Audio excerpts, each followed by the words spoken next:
Итак, куриные бедра – самая выразительная часть куриного красного мяса. И комбинация этих бедер с одним из самых знаменитых юго-восточно-азиатских блюд – зеленым карри тайского происхождения. Куриные бедра у нас с вами местные.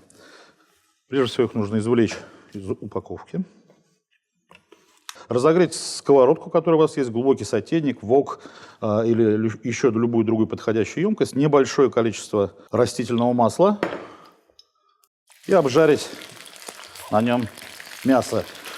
Куриное мясо красное, выразительно само по себе, мясо бедер и голеней, но обжарка, предварительная обжарка на горячей поверхности с жиром растительным или животным делает его еще более выразительным. А параллельно будем с вами развивать другой сюжет. Нам нужен будет гарнир к нашему блюду, поэтому мы приготовим то, что готовят чаще всего в Юго-Восточной Азии, именно рис. Нужное количество риса, вода и средний огонь под кастрюлькой с рисом. Можно закрыть ее еще крышкой.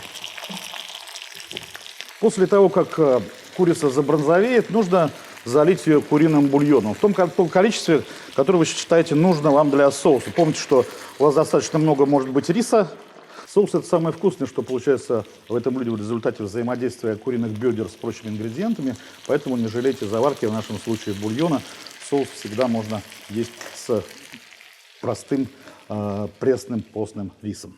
Ну, наконец, самая существенная с кулинарной точки зрения операция в этом рецепте – приготовление, собственно, зеленого карри. Обычно такие вещи отпугивают новичков, поскольку они видят длинный лист ингредиентов и в ужасе переворачивают на следующую страницу кулинарной книги. Но достаточно, как правило, во всех этих рецептах просто сложить все в один блендер, в один кухонный комбайн и превратить в однородное крошево, пасту или еще какую-то субстанцию.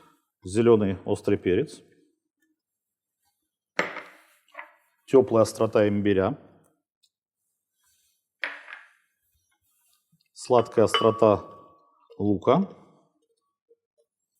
привычная нам острота черного молотого перца, немного соли, чеснок. Можно добавить еще больше остроты, красный острый перец чили. Приятная, но не обязательная вещь – лимонная трава, лимонный сок. И дополнительные пряные ноты, чуть-чуть семян кориандра, немного кумина. Это один из базовых, часто встречающихся вкусов в любых разновидностях карри. Анисовый аромат бадьяна, это тоже вкус и запах Востока. Сахар для того, чтобы уравновесить баланс между всеми видами вкусов. Ну и, наконец, зелень. У нас зеленый карри, большое количество листьев кинзы. А для того, чтобы блендеру было удобнее, чтобы потом проще этим пользоваться и хранить, чтобы это превращалось в удобную пасту, мы добавляем растительное масло.